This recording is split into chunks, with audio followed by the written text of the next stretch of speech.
All right, coaches, welcome back to the Championship Vision Podcast, episode 342, with the legendary Coach Jerry Finkbeiner. I know he doesn't want me to say legend, but I'm going to say it on that. So, Coach Finkbeiner, welcome to episode 342. Well, thanks, Kevin. 342, that's quite a number itself right there. Yes, well, I get to learn from great coaches like you, and I'm really excited about it. You've always shared so much information with me about all your teams and also the Twilight Zone press, which we're going to break down today Okay. on that. I know Mike DeVelvis, who I had just recently. Um, I know he'll probably refute that, but Mike has a lot of compliments for you, Jerry. By the way, you two are Well, kind of the thanks. key figures on building this defense. Hey, tell our audience a little bit about your past teams. I know you had so much success. Utah State, Oral Roberts, Southern Nazarene. Kind of tell us a little bit about your past. Yeah, I started off small school, small high school boys coach in Idaho about 35, 38 years ago, and kind of morphed into a bigger high school. And then local college NAI men's assistant job opened up. I did that for 1 year. And then, Kevin, at that point in time, the women's job opened up. And I never thought I'd be a girls or women's coach. Sure. But we had 4 kids in about 6 years. And I was thinking, well, I could probably still coach and may spend a little less time. But little did I realize the women take just as much time, if not more, especially Yes. the way the game has developed through the years. But I never looked back. I enjoyed coaching the women the first year and then went on and coached some more high school girls. And then got Southern Nazarene job a few years after that. And then, here we are after Oral Roberts, after Utah State. So it's been a career that I've heard a lot of coaches say is I never really worked a day in my life. In the end, I got tired flying and recruiting, and you probably hear that too of college coaches. But it's been a good career, and working with young people is very energizing. And the Twilight Zone that we developed through the years has had a lot of success. I've got a lot of good relationships because of it. In fact, April 6th, my best team I ever had was 1994. It was a team that went 34-0 at Southern Nazarene University, NAI school at the time, and we're having them back for a 30-year anniversary. So I'm digging up some old stuff, some old video, and that team was probably, believe it or not, the pinnacle of my career as far as talent, as far as a team, and the team that executed the Twilight Zone. Yeah, absolutely, Coach. And I'm studying right now because I really want to, I'm trying to write a book on the Twilight Zone with the great history and origin of this great defense. We use it. I want you to break it down for me a little bit, and then you're going to break down some key concepts for me. Tell us how. I know Dave Olmsted's name keeps coming up, and I think you said he ran like a spread 2-3 zone, which basically that's what it is. Tell us about the history origin of this great defense. Yeah, it was back when I was in my first college women's job. Like I just said, I moved from the men's assistant over to the women's at Northwest Nazarene University in Nampa, Idaho. And the district play, the conference play, the dominating team was University of Portland. And Mm-hmm. Dave Olmsted was the coach, and he had this spread zone defense. And I remember to this day, he'd sit on the bench, he kind of pointed at his kids, move out a little further this way, come in a little. He just kind of orchestrated with his hands.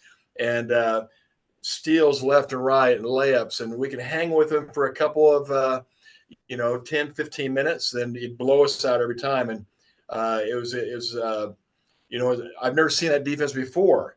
And after my second year at Northwest Nazarene, I moved on to a high school, and I gave him a call. I said, Dave, can you share me some of that stuff about your zone defense? He said no, and it was kind of quiet on the phone. And he said, if you want to know about it, just get tapes and study it and come up with your own concepts and how to do it. And that's what I did. And I've had a lot of success with it since. But he at University of Portland had some very good teams that were related. He recruited towards the Twilight.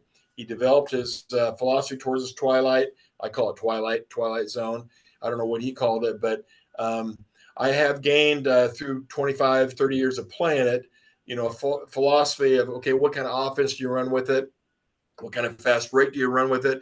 Because it's an up-tempo game producer. It creates more possessions. It creates more points. And so I really believe that your game plan has to fit, because that twilight zone is such a big part of the philosophy of what you're trying to do is up tempo, high risk, high reward.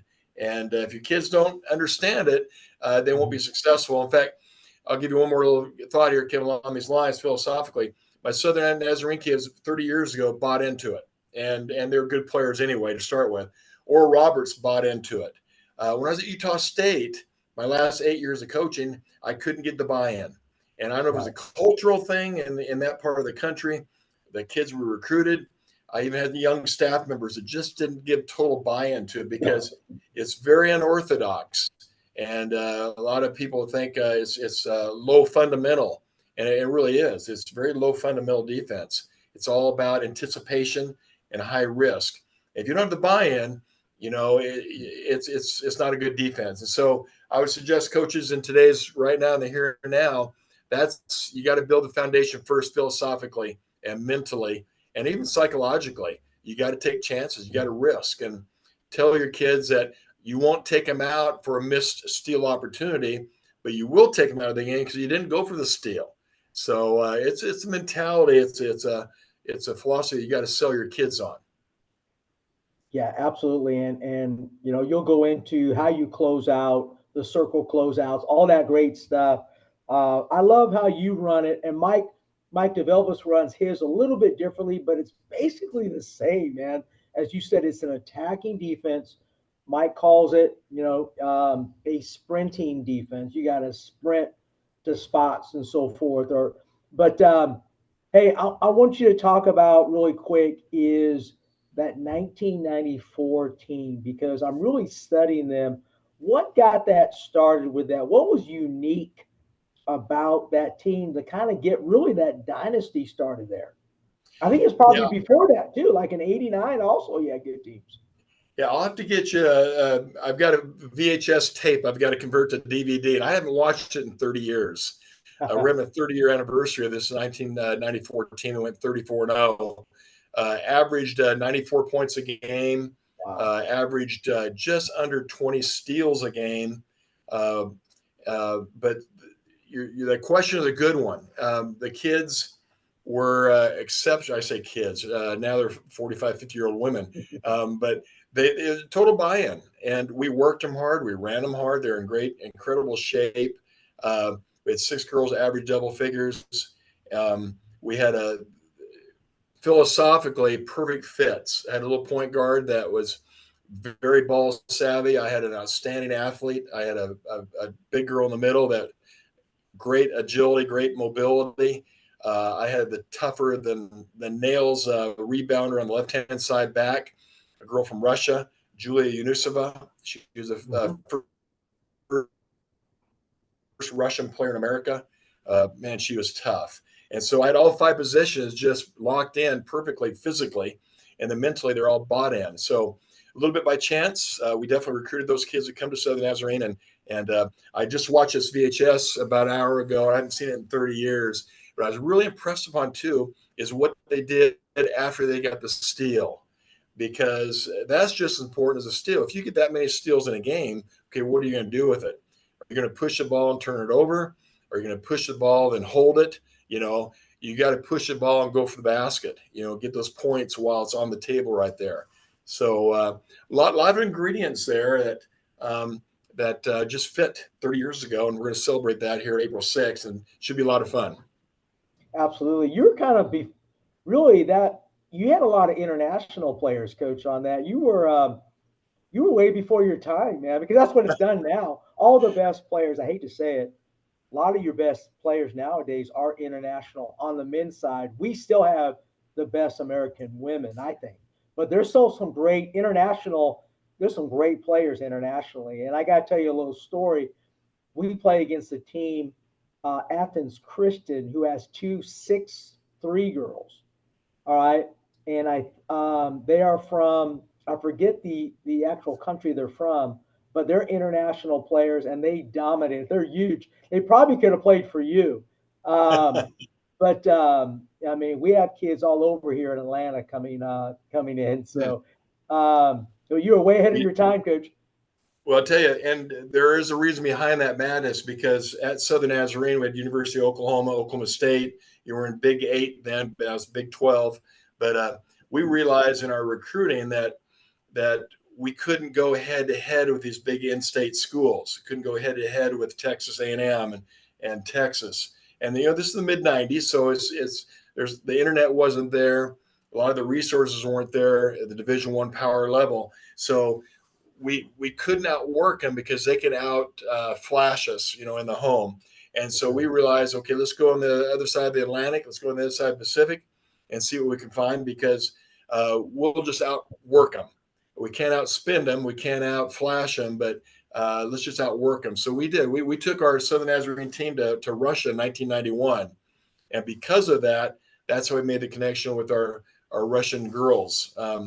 We had a girl from maybe the best player I ever had from the Senegal in Africa, and had some contact people there that got her over the state. She played in the WNBA for 10 years. Right. In 94, she was a freshman and a standing player. She won it all 4 years, freshman for junior and senior. Then, like I said, we have girls from Australia, girls from Brazil, but the core players were our American kids, because they understood their American coach. And I had some really smart American kids, some small town Oklahoma girls that were huge in the wins and the championships that we won in the Southern Nazarene, and also Oral Roberts University. Oral Roberts went the NCAA tournament 5 or 6 times, WNIT 2 or 3 times, brought that philosophy with us. But the small town Oklahoma girls were kind of the backbone of what we did. But we had a good mix between that and some regional kids and international kids. Absolutely on that. I want to show you some. I don't know if you've seen. I'm trying to share your screen a little bit. Can you see that? Yeah, that's Astu Njai, the girl from the Senegal. Played in WNBA for 10 years. She actually had triplets about a month and a half before one of the season started, and she suited up and played the first game of the season. She played for Indiana and a couple other teams. Yeah, I know, Mark. Yes. I mean, Mark Cranston shared me a lot of these pictures on it. Hey, 3 national championships right there. Good. That's good memories. It's just there's Oman Arena that the NAI national tournament back then was a big deal. It was before its time. The local team, Union University, in Jackson, Tennessee, supported that from quarterfinals on. That Onan Arena was packed. A great environment. There's the kids on our team. 2 girls right there, Astu and Galen and Sandy. Actually, they're all freshmen. Astu was the player. Can you scroll down one more there? A couple more. May I highlight a couple. Julia Yunusova. She was the toughest girl I've ever recruited, and we went head to head many a times. But when she left Southern Nazarene, she was like a daughter. I mean, she just totally buy in with our culture, with the university, and she was a winner. And she had a lot to do with our toughness of the team at Julia Yunusova. Absolutely. And Mark said you guys had some length and some quickness, and you guys move well. I mean, to have that at your level there was probably a big advantage, right?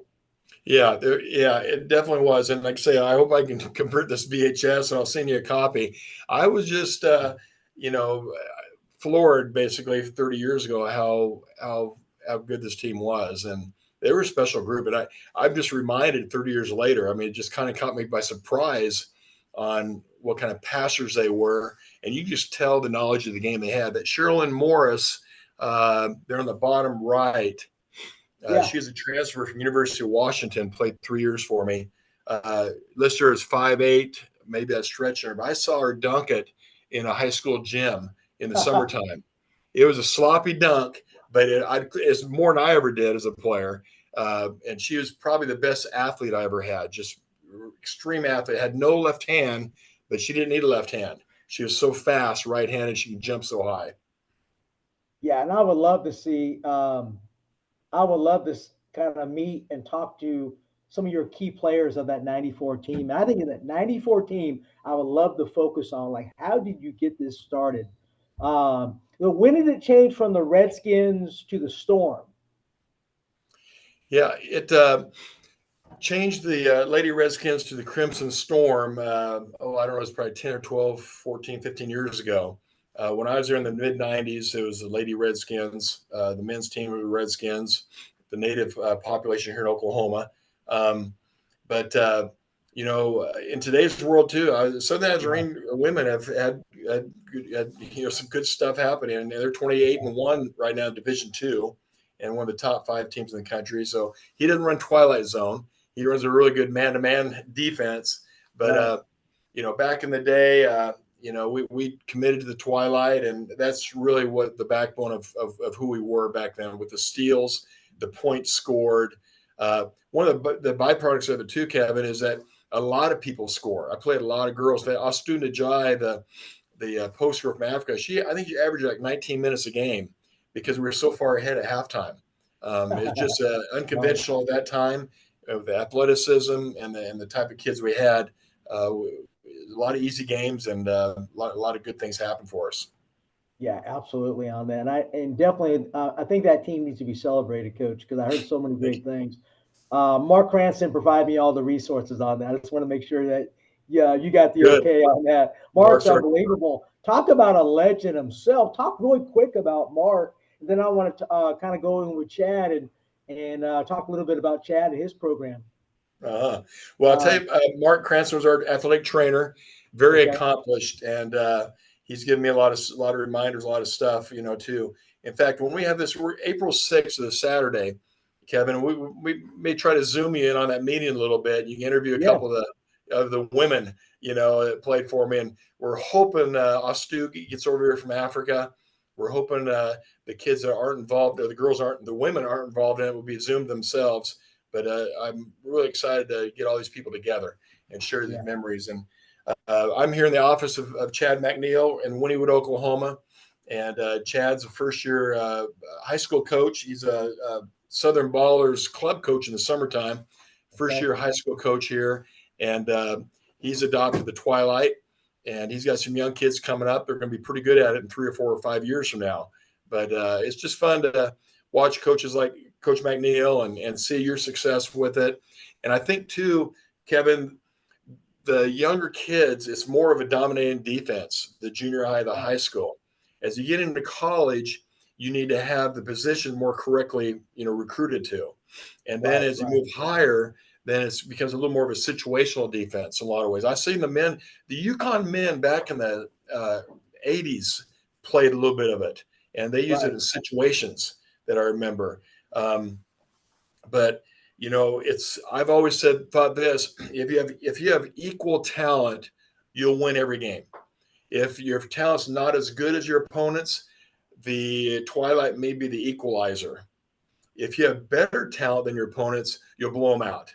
That's kind of my thought with how important the Twilight is in the game plan. Absolutely.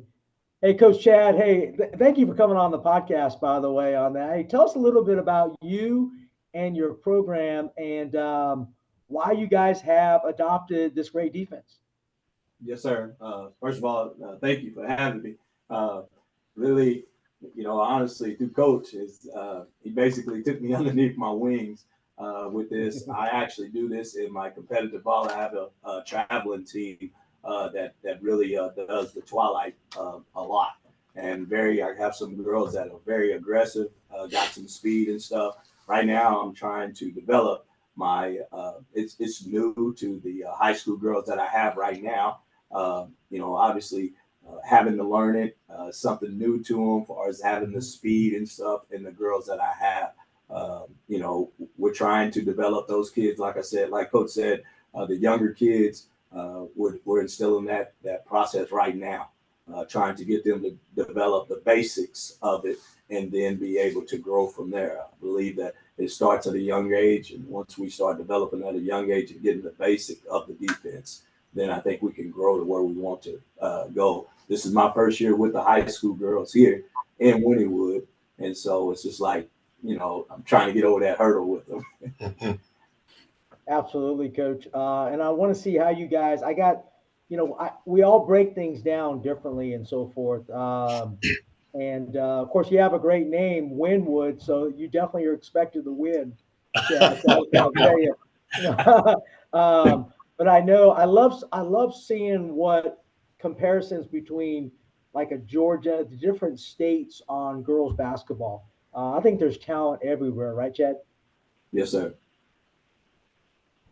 All right, guys. Hey, I want to share something with you. Then I want you to break the press down for me. Okay. Okay, I'm going to share some of our videos, and good. don't critique me too bad. But this is my first year at Commerce, my 33rd year coaching, and I have kind of an athletic team. Last year they won 6 wins. This year we won 16. Went to the Sweet 16.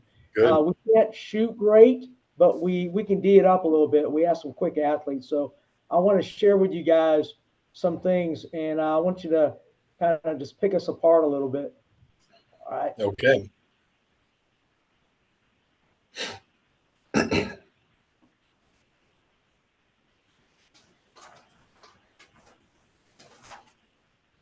All right. This is actually we actually play a 2-2-1 press going back into it. All right. So this is just and it'll go from one segment to the next here. So this is our actual buzz right here. So we play it wide, and what we do is we really try to get out there and pressure the guards. Kevin, let me interrupt you. I don't see it on my screen. Okay. Is it Sharon? Can you see, Chad? No, sir. No. Okay. Let me try it again.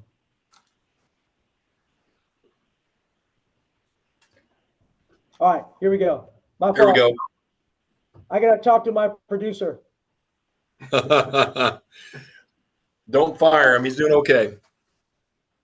All right, guys. So I have like 4 clips I just want to kind of show you. We do a lot of 2-2-1 back into buzz, and we're constantly pressuring the ball. I rotate between small and big girls as my chasers, is what I call it. You know, we give teams fits on the perimeter. Sometimes we get beat inside. Yeah, I've noticed through the years with the tempo of the game, there's a lot of missed inside shots too because they're hurried. They're And hurried. Yeah. I know I always tell our kids just because you're giving up an easy shot doesn't mean it's going to go in, because it's amazing how many shots are hurried and are missed. Jerry, tell me about this. Is what we do is a little differently. We like to pick up almost 3/4. Now we bring it back here, but like here they had a big girl in the back. So what I do, I kind of match up with it. I know it sounds, but look how our girls are here because they're not a great ball handling team. It depends on who we're playing a little bit. This is a little bit different than how you do it, but they had a big 6-foot girl in the back here a little bit. Okay. So we wait for you to kind of make that hurried up quick pass. Yeah, that's good. Yeah, that 2-2-1, I've used that also. It's just it puts that full court pressure on, and they just come right into like a spider trap right there. Yes, sir. All right, just one more because I want to get you guys into it. I just want to kind of rip into me, and I'll.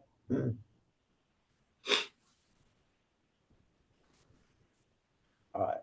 One thing we teach a lot is what we call walling, and I know you guys do the same.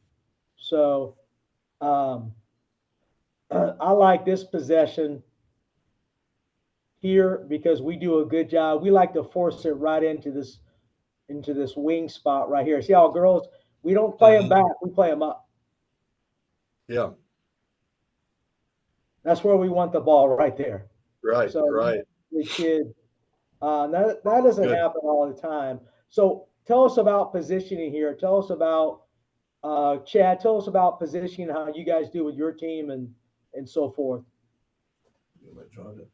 Yeah, do you want to, can you see the whiteboard behind us? Coach, can you see the whiteboard? Yeah, let me get out of the share a little bit. Okay. And we'll come back to your.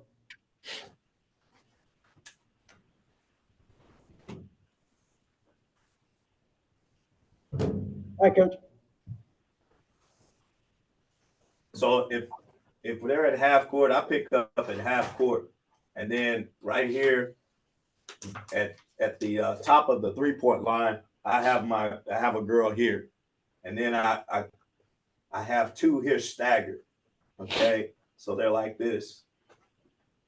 So usually they'll have a post player here, and they might have one here or whatever. But my main deal is I want to push this girl here. Whoever has the ball, my goal is to push her up the side. Right. Okay. Once I push her up the side, down here a little bit to the, I usually use the free throw line as my mark. But when I bring this girl comes out and this girl here, the main thing is that I want to stay in the passing lane. Right. Okay. My backside girl, my girl that was at the free throw line, at the top of the 3-point line, she's literally running full speed down to the bottom. Mm-hmm. Mainly that's my 5 that's there. Okay. My backside girl that was on the other side, she actually coming up to the top of the free throw line up top. Okay. So this is my rotation. Once the ball is rotated to the corner, it's called convert. We all convert. This girl here on the bottom side that was at the free throw line that came up, she's actually collapsing down, staying in the passing lane. The 5 that shot down is coming across. Okay. And then I trap right here. The girl that was here up top, she becomes over here to taking the place of the backside girl on the free throw line. She's up high now.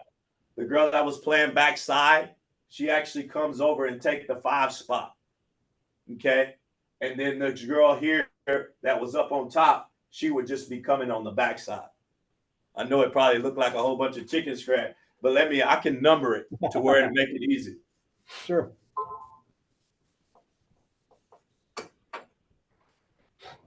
I explained it right, Coach? Yeah, yeah. We've had a few sessions here. I'm not a very good drawer, so don't laugh at me. That's fine, Coach. That's good. That's good. So I got my 1 and my 2 here. I have my 5 here. I say my 5, that could be my 5 or my 4 there. It just depends on, I like a little speed there. I have a girl who can run a little bit. And so I'm comfortable with her playing there. Okay. I have my 3, and then I have, let me rephrase that. I have my 4, and then I have my 3 on this side. So I have my odds on one side, my evens on the other. Okay. Okay. And as the ball comes, my goal is to push her up the side. I want the girl to go up to this side or this side. Either way. My main goal, if they come up the middle, these girls right here will what we call, they will pinch.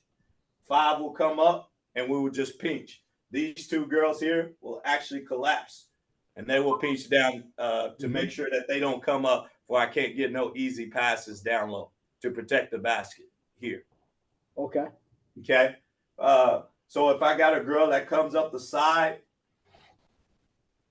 let's say 2, they come up the side, 4 actually come up, 2 will come up and stand in the passing lane the whole time. Stand in the passing lane is the biggest part to me.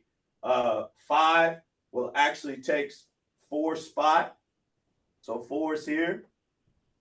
5 is here. 1 is now here. Okay. 1 was on this side, and she's over here on this side, and 3 stays backside. Okay. Once the ball is what we call convert, 4 will actually shoot down, stand in the passing lane. 5 will come out. 2 will come take 1 spot at the free throw line. Okay. This is 4.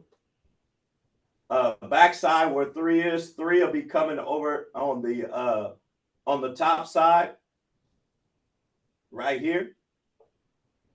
So this is 5 here. This is 3 here. Okay. And then 1 will shoot back here on the backside. So now with that being said, so if this, let's say if this person here just want to make this long passes here, one's responsibility is to take away that pass there. She can jump that and she can take away that pass. Sure. Okay. Like Coach said, I teach them to be very aggressive.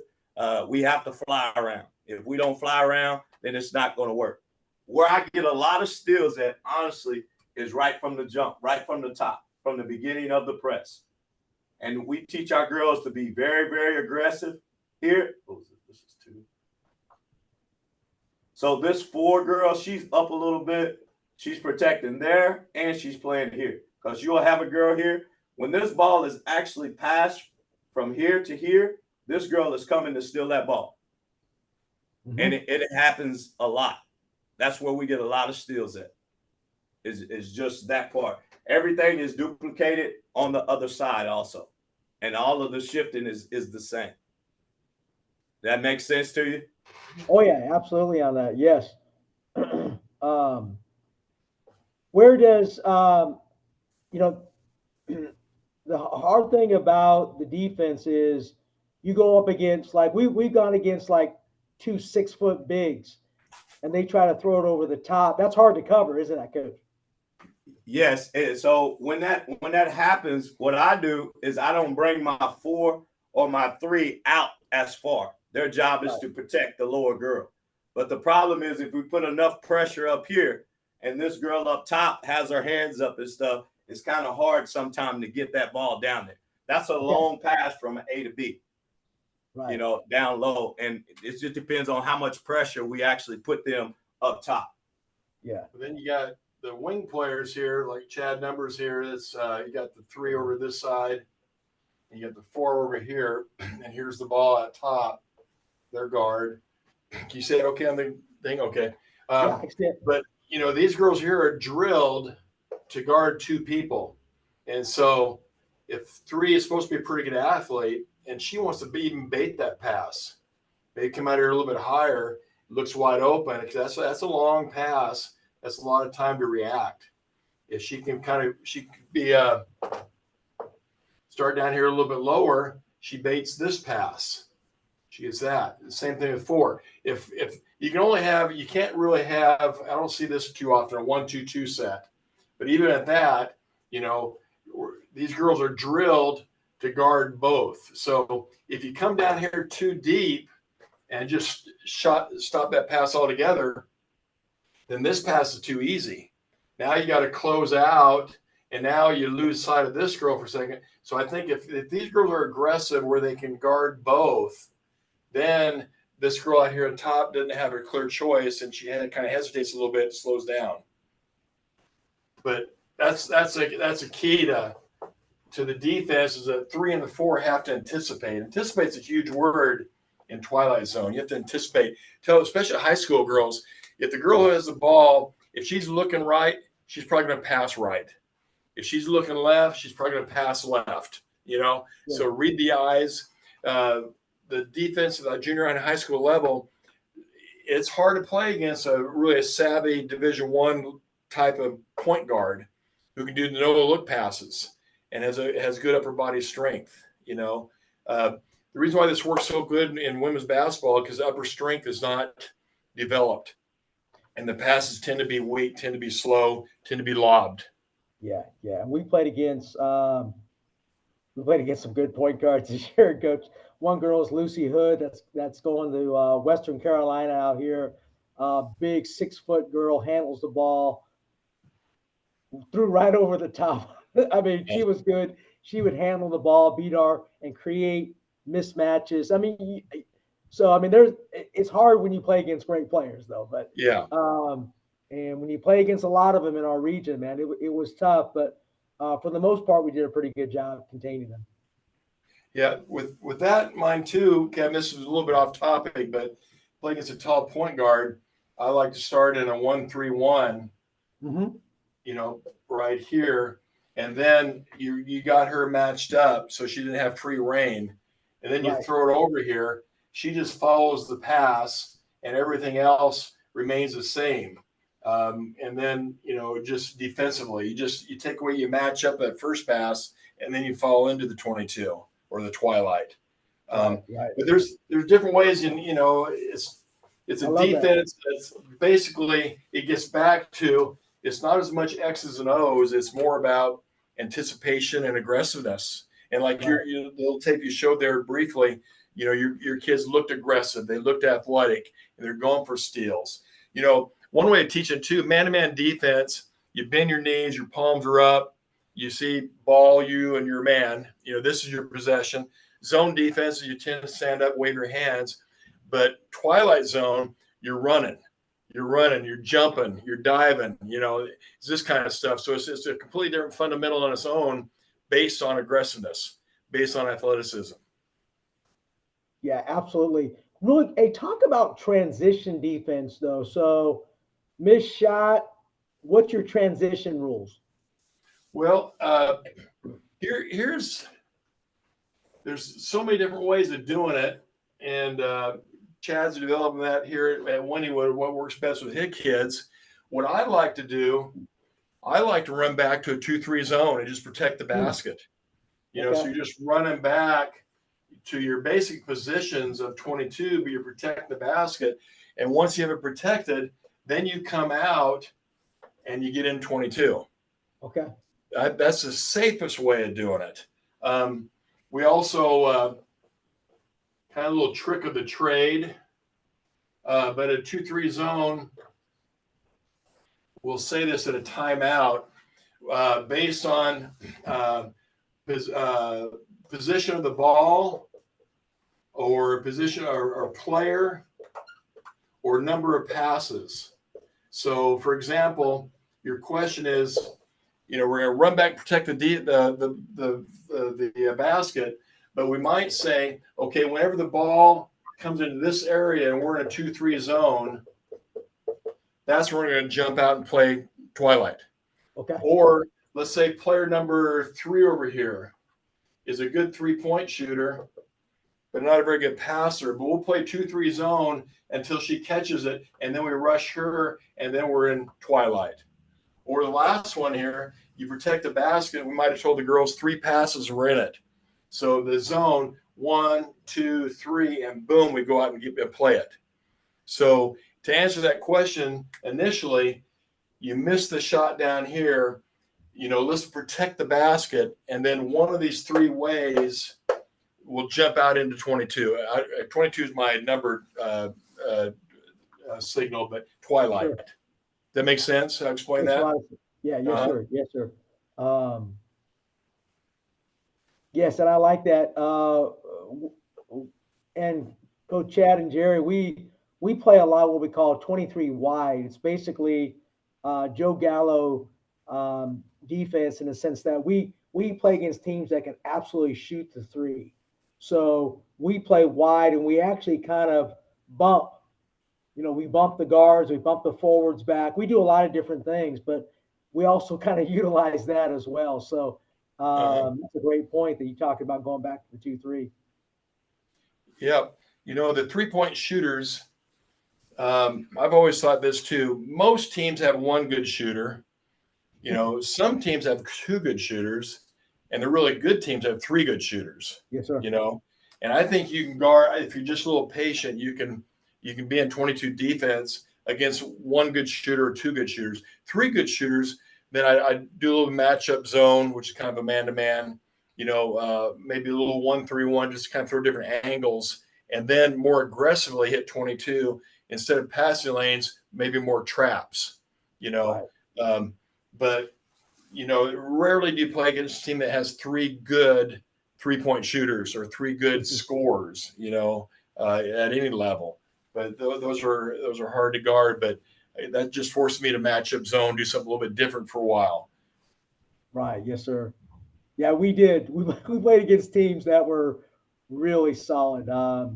So they were big. They can run. I mean, we're for a single A school. We have some really tough teams with college level players out here. Out here in Atlanta, man, they can put together some teams, man. I just want to tell you that. Kevin, this maybe is food for thought. Analytics. I'm a big believer in analytics. Yes. And so Twilight Zone is all about creating more possessions. in the game. And so the girls have confidence, you have confidence in it, and more possessions in theory means more layups, means more points. And I remember I reflect back, we played TCU at Oral Roberts in a WNIT at TCU, and we were down by 18 in the first half. And that's a lot of points, but the game is long, 40 minutes long. And I looked at my coaches and said, okay, we either get out of it and punt, or we stay with it. That's who we are. And numbers of possessions. So slowly we chipped away at it, got back in the game at half by about 6 or 8, and actually won by 16 or 18 points. But the Twilight Zone gives up good shots. It gives up hurried shots, but it's also a very good rebounding defense because they're spread out, and so if you have any knack of where that ball is going to go, shoot on the right, rebound on the left, get those boards.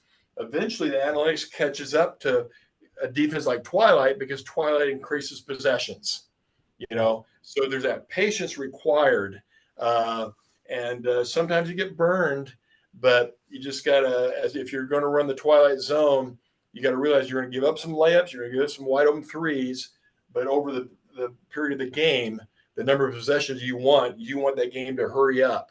I was talking to Coach Chad here the other night that there's a team out west. I won't say their name. I kind of consult, kind of work with. He has a good team, and they like the up-tempo style, but they play a man-to-man and a little bit of a zone, and they're too good at it. It slows the game way down, and that's where man-to-man does. A good, solid man-to-man defense slows the game down where there's fewer possessions, so you better make your shots down here.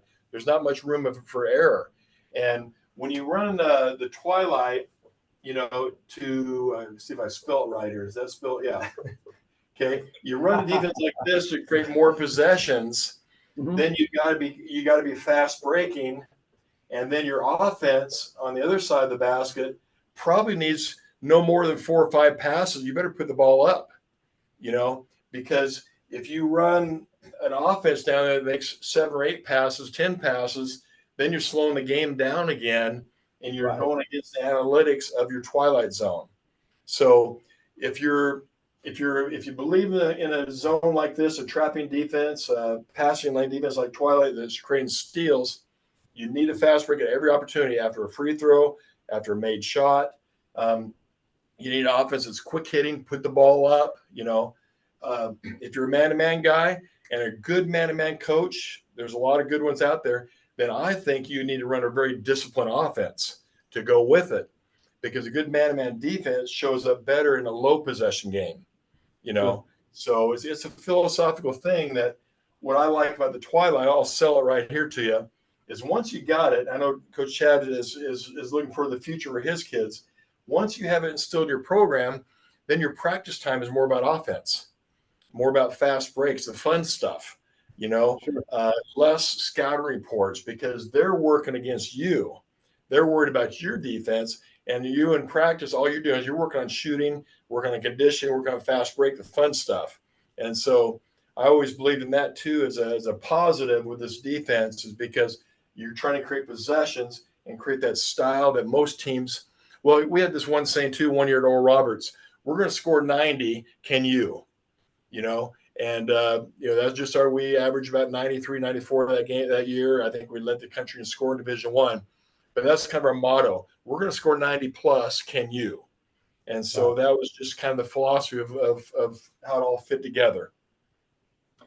Yes. Hey, you guys talk about rebounding, because I know when you're out there pressuring, you got to get kids back into the paint. What's your philosophy? What's your techniques on getting kids to rebound out of this defense? That's a good, fundamentally there's, I believe in the front pivot. Check them with your hip to the thigh. You see a kid coming, they're coming right. I like to step in front and front pivot and hit my hip into her thigh. Rarely is that called a foul. Fouls are always usually holding from the backside, or in a shooter, you're stepping into the shooter. But somebody approaching the basket, make that front pivot, hip into the thigh is the key word. That contact is rarely, if ever, called. But if you're in Twilight here, let's say the shot's gone up over here, and to use Chad's numbers here, we got the 3, and we got the 1, we got the which is Chad, the 2, we got the 5, we got the 4. So the shot goes up over here. You know, chances are the rebound is going to happen over here. Okay, and so when that happens, shot goes up. 2 is going to come over here with 4, and 4 is going to block off the backside, and chances are the 2 and the 4 is going to get the chance for the board. And so that's basically all we have, is that we contest the shot, and the shot goes up. Our girls understand that probably the rebound is going to happen over here. So 4 and 2 have got to come up with the board right there. Very simple, but we always have the top girl coming over the offside girl to help with the rebound, get 2 rebounders on this side of the basket. Saying that, Kevin, let me back up because this comes right into play with your question here. When you put your lineup together, this is my tall. I'll give you my 94 team. This girl here is 6'1", guard. Okay. Nice. This girl here is 5'6". This girl here is 5'8". This girl over here is 6'1", and this girl here is 6'3". Okay, that's a good sized college lineup in any year, especially 30 years ago. But what this offense is teams are right-handed. You know, most every team's right-handed, so most teams are going to go this way with the pass or with the dribble. Okay, so you have your best athlete. My best athlete's here. Most teams start this way, and she's going to have more chances for the steals because right-handed teams come her way. This girl over here, answer your question, my best rebounder. Okay, most teams go right. Most shots are shooting from the right side, so most rebounds happen on this side of the floor. Best rebounder. Okay, so that's philosophically your tall girls here to make that lob pass happen. Steal. Okay, shots over here. Best rebounders over there. So sure. That's philosophically, you know, kind of one answer to your question. Your best rebounder has to be on this side of the floor. This little 5'6" girl that would come to the elbow when the ball is here, you know, she's coming this way. Sometimes she led our team in rebounding. Little gal, point guard, but very aggressive and always chased the ball down, you know. So when the shot went up, 5'6" and 6'1" over here, but our 2 best rebounders. Easily our 2 best rebounders, physically, aggressive-wise, mentality-wise. 5'6" girl, I was watching the tape. I forgot all about this. 94. She has this big old black eye in the national tournament. That's just the kind of player she was. You know, just got in the way of elbows, got in the way of, you know, hitting her head on the floor, and cute as a bug, but always had marks on her knees and a black eye. But yeah. What was her name? If you don't mind saying, Jerry? Because I'm guessing it was. I'm trying to think of the. I keep seeing articles about her. Was it Jolly? Well, I forget the name of your point guard. Her name is Becky Cole. Becky Cole. Becky Cole. That's right. Cole. Yeah. Yes. Little girl from Weatherford, Oklahoma, and gotcha. grew up playing 6-on-6 ball here in Oklahoma, the half court style. Long time ago. But yeah, so answer your question. It's a question of rotation is going. You know, especially a lot of 3-point shots are happening here because the defense spreads them out, and so there's going to be long rebounds. You know, and so it kind of, you know, plays into the hand of our Twilight Zone is that, you know, have the girls in the right position physically, but have your best rebounders in these 2 positions right here because they tend to have more opportunities. Right. Yeah. Sure. Yeah. Don't you guys feel that? I feel like rebounding. Yeah, the blockouts are important, but it's the pursuit, because when we go against these great rebounding teams that we face, they're not only big, but they're quick, and they just get after that ball before you have a chance, and you can have them pinned. So a lot of it's pursuit, right, Jerry? Yeah, it is pursuit. It's and then, you know, when you're actually in the defense itself, it's about, if it's a lob pass, you need to go for it. You know, a lot of times these rebounds and putbacks will happen because you miss the opportunity 2 passes earlier to go for the steal. And I always take a player out because she didn't go for the steal, as opposed to a player that went for the steal and missed it. You know, you got to have it. You're going to give up some stuff because it gets back to possessions. You want the game to speed up. Have you heard of Grinnell College? I have. Yeah, for sure. Okay, Division III school in Iowa. Yes, sir. When I put my Twilight together, I studied their philosophy because they are hyper offense. He had some quotes like something like, "I'd rather lose 110 to 105 than win 55 to 54." You know, it's a style of game. You know, he said too. I always remember this quote: "I'd rather give up a layup in 5 seconds than have them miss a shot in 30 seconds." Because he wants that speed of the game up and down because his numbers will catch up, you know, the analytics of it all. So saying that with the rebounding teams, and now if you're grossly overmatched physically, then you probably got to play more safely. But if you're not grossly overmatched, then you got to have faith in the numbers and the analytics of what you're trying to do. Let's talk about that, because to me, you're either going to do something against the best teams or you don't. Like, I mean, I play my defense, you know, 2-2-1, but Twilight against all the teams. I feel like philosophically, your players will believe in you more when you do that with adjustments, right? I mean, you have to, if you're going to use it, right? Yeah. Yeah. Oh, yeah. I mean, when you're known for a defense like this, and we're talking about Twilight, but it could be some other form of aggressive run and jumps or whatever, pretty soon you're going to have the reputation, especially when you start winning with it, that the other teams are going to adjust more for you than you do for them. And so philosophically, that's kind of a John Wooden thing. You know, he always had good talent, obviously, but he never scouted an opponent.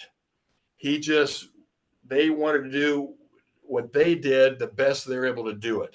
And I'm a big believer in that. I think the more time you give your kids to think about the other team, the less time you have a chance to work on what you need to work on. And so I think defenses like this, and I like your 2-2-1 thought into the Twilight, the aggressiveness of it, because your opponents, and especially in women's basketball, young women tend to think kind of mechanically. And let's just say all week long, your opponents are working, okay, here's how we're going to beat their 2-2-1. Here's how we're going to beat their Twilight. And so they lock into this. You make one little adjustment in the passing lane, and they have no recourse. They have no second option because they've been working all week on that way of doing it. And so, again, another advantage of this kind of defense, your opponents have to prepare for it because not everybody runs it. It's not a man-to-man. It's not a little zone defense. You know, it's something very unique. Absolutely. Coaches, I know you guys got to get going, but I want to break down give me your breakdown drills. And I know, you know, I love your guard drill. I love your post drill. I love your wings drill. You know, if there's another way that you guys teach, I know you're 5-on-5-on-5. I know you have a name for it, but I couldn't recognize it in your video. But that's a great drill you guys do. Yeah, that is called the wave drill, if I remember, the wave drill. And what it is probably the best drill there is. Now, obviously, there's some breakdown stuff. I'll give you an example of breakdown. Is that, let's just say you have your 4 over here and your coach is up here, and you make it just a pass here. She's got to steal it, fire it back. You make a pass here. She steals it, throw it back to the coach. And then you make a pass over here to another coach. Okay. Then she's got to come down here and straddle the lane. This pass looks open. So the coach makes this pass and she steals it. And then she goes for the layup. Okay. And that's just a really good breakdown drill. It gives this girl here all the options here. You know, steal, pass here, move into this position, across here, steal, go get the layup. Right. Okay. Now you mix those passes up, or does she know that she anticipates that pass is going to come, or yes. How do y'all work that? Yeah, I'll be out here with one basketball. I'll throw it deep. She's got to steal it. Throws it back to me. I'll throw it wing. She's got to steal it. Throw it back to me. I throw it to this wing here. Then she gets back to straddles the lane. That's her position when the ball's in the wing. Skip pass, go get it. So it's kind of like a rote memory of reacting to where the ball is on the floor and knowing her coverage assignments. Because when the ball's at the point, no matter, somewhere in here in this area, time in the point, then she's got to guard these two positions. And so that pass here, she steals it. Pass here, she steals it. Pass here, drop to there, going across, steal it. So we try to put these breakdown drills of where the steals happen. Now the coach itself, you've kind of got to lob the pass here, because remember, there's a girl here in the passing lane. So that makes it realistic too. You as a coach just can't fire it here and fire it here. You can't fire it across there because her teammates are making these passes being lobbed to give her a chance to go get the steal. If those passes are direct, it's not a very good Twilight Zone. Right. You always have people in the passing lane. You're teaching success. Yes. I mean, I hate to. I mean, you're giving them confidence, correct? Yes. Okay. Yeah, very good point. And well, I'll just give you one more. This is just kind of off the top of my head. I'm not scripted at all right here. Let's look at the top girls right here. You have the one guard and the two. Okay. And then you have a coach here. Okay. So right here, you make the lob forward. I want to create little passes here where she's got to kind of tip it and deflect it and get it back. Try to bounce pass by her. She tried to get the steal. Bounce pass it by her. Tries to get the steal. Throw her the top of her. Try to get a tip. Try to catch it. Okay. Then when the pass is made right here, she follows the pass in the passing lane. And then this girl here has got to cover this spot. And so when they catch the ball here, coach her, he throws right here and she gets the steal. So, pass, steal. And once a successful pass happens, they throw it in and she gets the steal. So all those little breakdowns, your imagination is your only stoppage point, because there's all kinds of breakdowns you can do that, just creating those passing steals that really happen 5-on-5. Yeah. So you're ending up all those, and I'm just I like to end up everything. You go through the reps on tipping it, stealing it, and so forth. But then the last one, they got to get it and they got to convert, right? Yeah, and convert, go score. Yeah. Next group comes out. And I tell you too, as we're talking about this, the girl that leads a team in steals, a lot of times you're a big post girl. Mm-hmm. If you think about it, you have a post down here, and you got maybe a post out here even. Okay, so she's got to, kind of guard this event. We have her fronted, but let's just say there's nobody there right now. But here's the we'll put a post here. So here's your 5. So the coach here will make a bounce pass here, steal it. Bounce pass here, steal it. Over the top, try to tip it out. But once the pass is made right here, then we're going to pass here and you steal it. Okay? Throw it back out. So if you throw it back out here, then she's right here. Throw it back at the point, then she's got to hustle back to this spot, throw it here, and she steals it there. So you're given every position, the guards, the wings, and out of the post, all the opportunities of where to get your steals. So again, I'll just review this real quick. Pass here, steal, tip it, deflection. Okay, pass here, and then throw there, and you steal it. Throw it back. She throws it here. She's going to pass here. She's coming up and steal it. See, she's from here. When the ball goes back, she's got to go back and protect her area right here. And so we're getting that pass there too. So, that 5 leads the team in steals because technically she has the most opportunities to get the steal. And then for sure. Yeah. Okay. Then also we like to too, especially it's even more important in high school, is whenever there's a steal, we yell bingo. Okay. And you can yell whatever you want to do, but yell bingo, that gets everybody's attention. That okay, we're gone, we're going.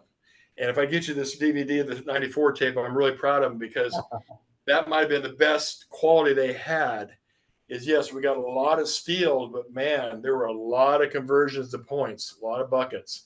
The last drill that would kind of show you, I got obviously more, but you asked about the wave drill, and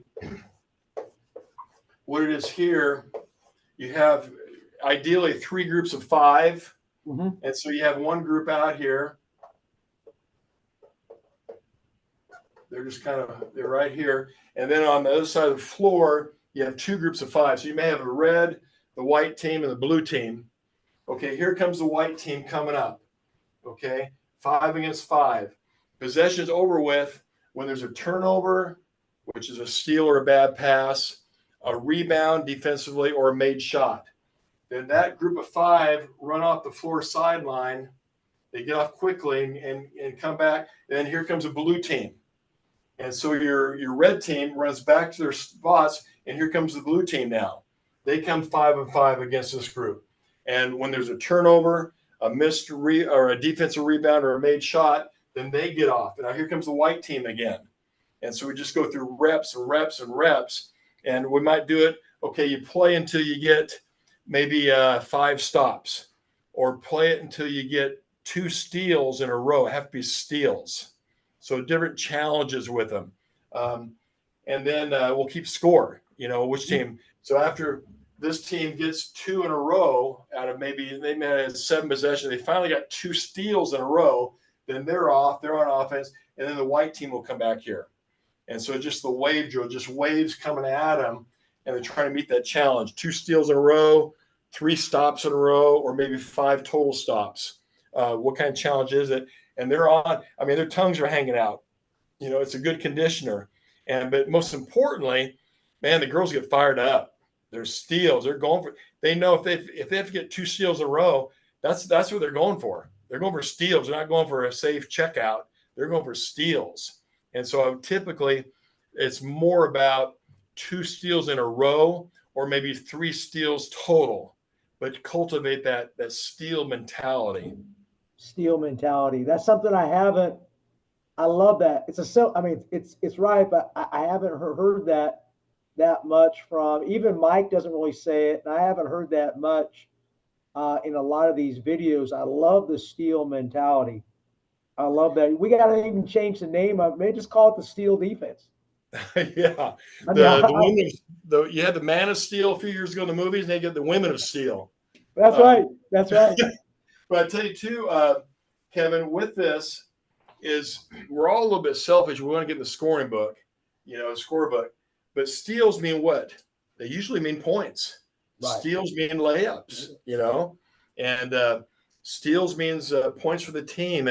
And this is what Grinnell College is all about, the Division III men's program. They're the only Division III team to ever be on a Saturday main ESPN game, because they demanded the attention, the points, the possessions, and the crowd loves it. The kids love it. When you score points, parents love it. That 94 team, I was looking at stats, six girls average double figures. That's a fun year. Your 6th man's coming off. She's getting double figures too. Parents are happy. It's just, then you have, that century mark, 100 points. Can you score 100 points? And maybe the local fast food restaurant gives out fries if you get 100 points. So the crowd's into it.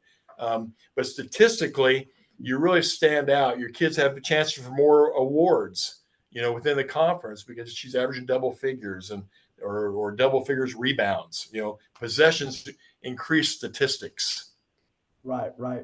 Yeah, in our system, we go, 75 shots, 20 plus deflections, force. We want to force 25 plus turnovers and so forth. We really focus on that. So, the system fits right into what we want.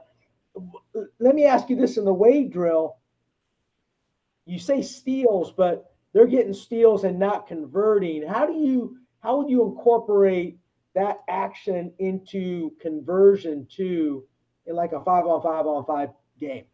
Yeah, you're right. The wave drill cultivates that aggression of steals, of high risk, of going for the steal.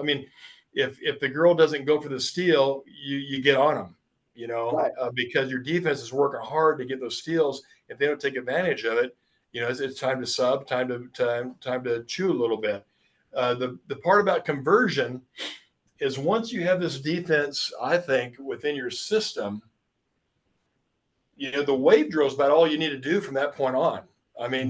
Philosophically in college ball, it sounds ridiculous, but my good teams at Southern Nazarene, my good teams at Oral Roberts, we spent about 2 weeks on this pretty intensely in our breakdown or our wave drill. And after that, we rarely did anything with it. Maybe once a week we throw out the wave drill, just to kind of keep things sharp and kind of keep things going. It's fun. The girls love it, But once you have that instilled, there's a good percentage of practice that you work on conversion, on fast break drills, on touch pass drills.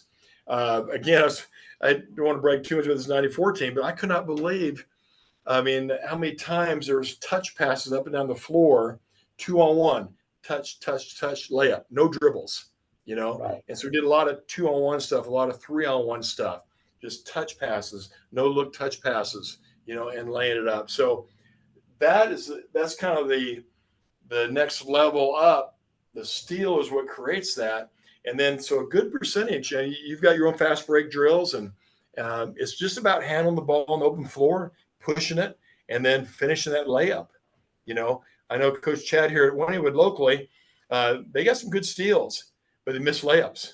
They got some good steals, and then they turn the ball over, themselves.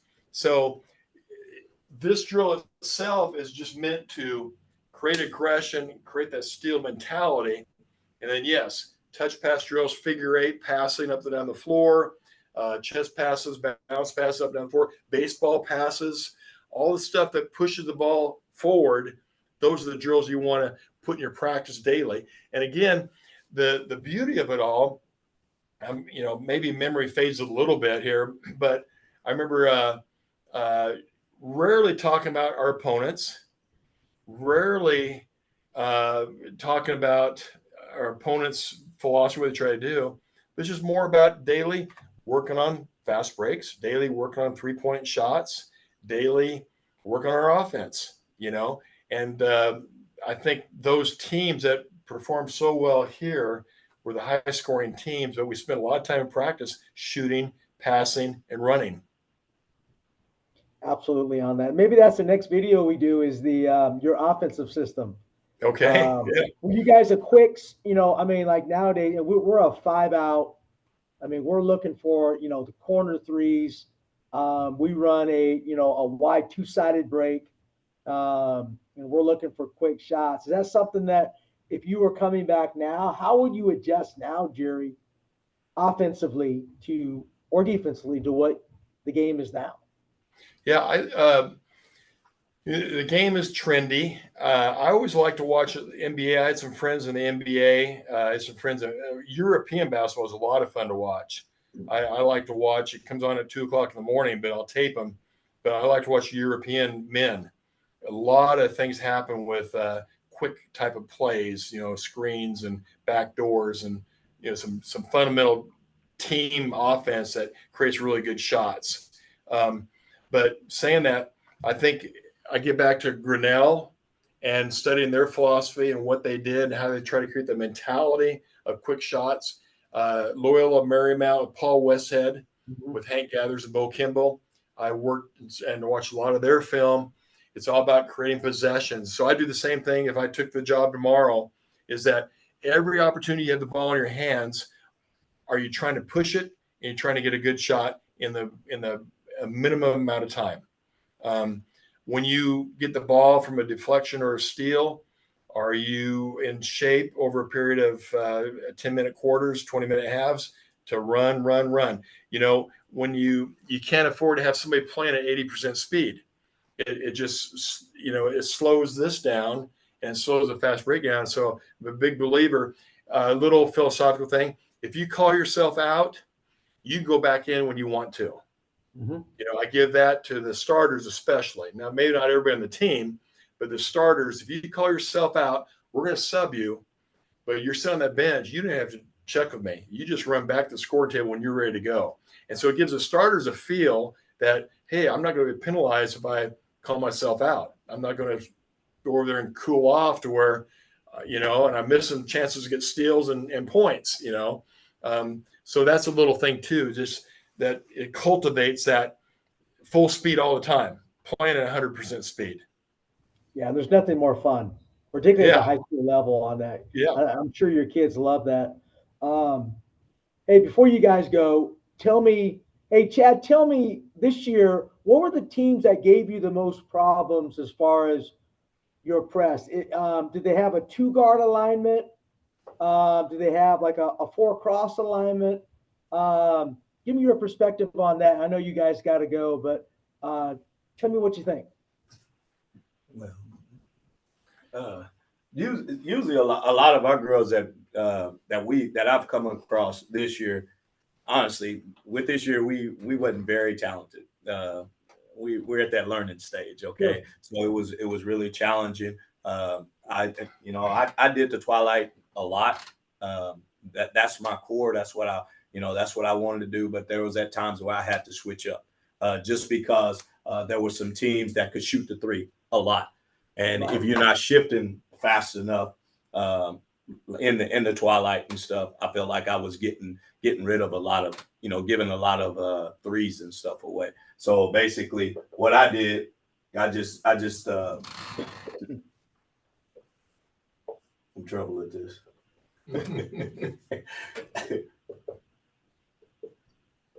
So I just went basically 3 out, 2 in. Okay, what I call 31 or whatever. So basically, the reason why I did that is to cover the threes, and my girls could cover those spaces really quick. I mean, I had a lot of teams that I come across that with the speed that I had or whatever, but it wasn't so much as the speed. I think that I have the talent as far as the speed on Twilight is just the fact being disciplined and doing it consistently, and getting tired real easy and stuff. And I didn't want to just set these girls out here and them not being disciplined enough and leaving open shots. So that's what I was running against. So I would switch into this. At times I also even if we ran, what was my 23? Like that 2-3 zone, I would also run this at times. But I would make it aggressive, which coach had taught me how to bring this girl out and be aggressive on that pass. So sometimes if I'm covering here, we got this dotted line right here, and this girl right here is covering this girl, and she makes this pass here and also have to go over here and cover this. I teach this girl here to come out and maybe have to either try to steal it or to cover that. And then this girl here bumps her back out of the way, and then she'll go back down. Which that helps too. I'm not a huge fan of 2-3, but I've done it, a little bit because of the offenses that we've come across. Let me speak for Chad too. Is the Twilight was new to his system, and they had good success in it, but they're the type of team that would get the steal, then they kick it out of bounds. Right. They get the steal and miss a wide open layup, and Chad's over the sideline just scratching his head, And so eventually the numbers game catches up to his disfavor, where he's got to get out of it, because over a period of time, you dig a hole so deep, you just got to make some adjustments. But it's coming. His younger group, I know, Kevin, I've seen some of your stuff too. Your younger kids in camps and things, fundamentals, and when you gear yourself towards that Twilight mentality and those Twilight fundamentals, it'll eventually come, it'll happen. And that's kind of where we're at here with Chad's group right now. I even set up in it, on some of the teams that we run across even from the tip, I'm setting up in Twilight. I used to have my big, most people have their tallest person jumping or whatever, but I actually put my point guard right here. And she jumped, which she's my better player. She was one of my better players or whatever. So I would put her there. I would put my 4 here. My 3 here. I would have my 3 here. I would have my 2 here. And then I would have my 5 here and my 4 here. We're already off in it, So this girl here, she already knows. She stays here. So this 3 here, she'll drop back. This 1 here, she'll come here. And this girl's already there. 4's go right here. 5's there. We're already set up right from the jump. And I've got a lot of steals from right here. You get a lot of steals and you miss a layup. Yep. I'm doing this right here. That's a defensive, offensive jump ball. I like that. I mean, Yes. you're still on the attack, but on the defensive side. Yeah, I love Yes. it. Yes. And so I end up, it took me a little bit to see it and stuff. I'm like, okay, what can we do to get it real quick? So I'm like, I don't care if I get the tip. What I care about is on that, because when they pass it, I want them to throw it over the top. This second level, just come in and steal the ball, and we off to the races. Love it. And Love it. That's cool. That's set a up. great idea. Yeah, Kevin, the other thing too about this particular little thing is no, that's right. It gets back to the overall philosophy, because you're not going to get the tip. That's okay. But you're going to get the first jump ball, And so if you have a little momentum, then that jump ball won't stop the momentum, because you're going to get the ball again. So a lot of things feed off of that. Yep. Yeah. Hey, I'm going to ask you guys for your contact. I already have Jerry's. Chad, I want your contact so people can contact you. That's my only reason why I do podcasts, is to learn from guys like you, pick up things, and so forth. And I actually learned, Chad, really, to be honest with you, I learned more from the guys like you with a young team, because you have to coach. Yes, sir. Than a state championship coach who wins all the time, doesn't have to make any adjustments. You really have to coach your team up. And I love that. I really appreciate what you're doing over there at Wynwood, man. I know you're going to have a lot of success. Thank you. So, and Jerry, thanks again for coming on and sharing the game. I want to come out to you guys' reunion. That'd be an awesome visit. Bring my wife out here. I'll just tell her that we're just going out to meet Jerry Finkbeiner, but it's really for basketball. So, I mean, but she would love to come out. Yeah, remind me. We have the kids and the women that can't make it, and the staff that can't make it are going to be in a group Zoom. And if you'd like to be on that, we'll put you on that group Zoom. Yeah, for sure. I'm jealous of you, Jerry, because you are you're always hiking in beautiful areas. Come on, Chad. This guy lives the life. He's sending me pictures all the time. Yeah. I'm looking forward to retire. I want to retire like Jerry. Life is good. And I tell you, it helps to have a supportive wife and a family. And yes, God's blessed me and what I've done, and and I owe people, and I enjoy talking with you, Kevin, and sharing ideas. What you're doing, you're cultivating a culture of sharing. And I think 40, 50 years ago, when my dad was coaching, as a little kid, I'd sit on his lap and go to the sporting goods store with him, and the coach is all sharing stuff. Right. Nowadays, there's too many secrets. So I appreciate what you're doing. You're spreading the word, you're sharing, you're growing. You're not afraid of secrets, and I think that's a key. It's a key to life too. Yeah, and we can all learn. I mean, I learned something talking to Chad, I learned something again talking to you, Jerry. Sometimes we think we know, but man, when you learn something after you know it all, that's when you're really good, man, I think. Well, Chad, one last thing here too, Kevin. Chad and I were pulling up your YouTube videos. And so we got a couple of drills from you before we came online here. So got them wrote down. Yeah.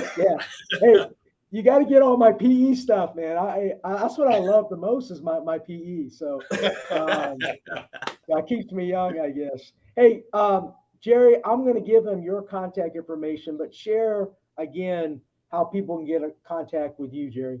Sure. Well, I probably the easiest way. I'm not afraid to give my phone number out. Text me. I'll text back. I have set up little Zoom calls like this with coaches out of the blue. I don't know who they are, but my number is 918-740-7133.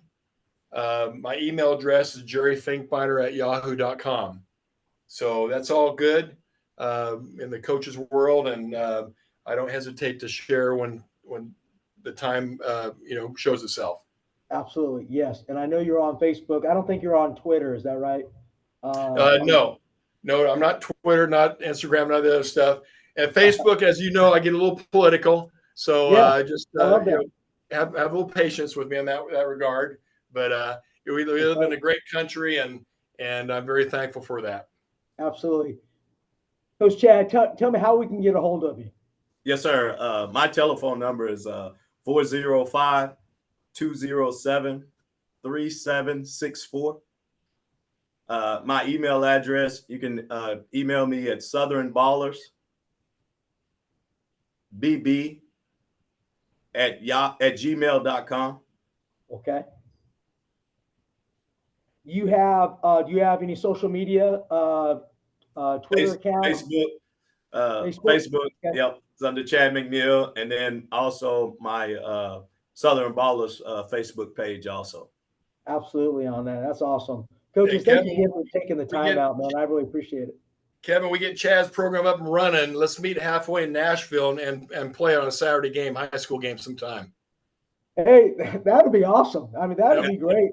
I actually need love 3 it. more.